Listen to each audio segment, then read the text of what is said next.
The Hummingbird Story. Once there was a great forest fire. All the animals fled to the edge of the forest and froze in fear, not knowing what to do. They watched as the flames began destroying the beauty of their home. Finally a tiny hummingbird flew to a body of water and took a few drops into its beak.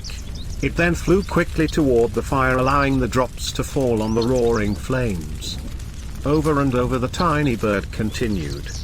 Drop by drop. Back and forth. Again and again.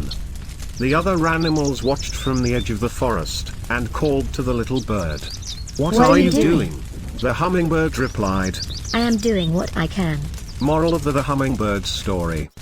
How often we can become overwhelmed by fear or the sheer size of problems and become paralyzed to do nothing. Or we may compare ourselves to others and feel too small to matter. Small.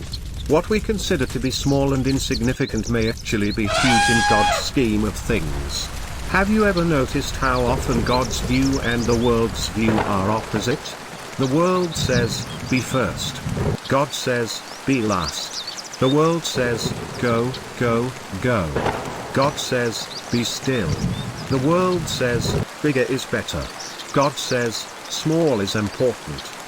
The widow giving her offering of 2 small coins in Luke 21:1-4 was affirmed by Jesus when he said she had given more than all the rest.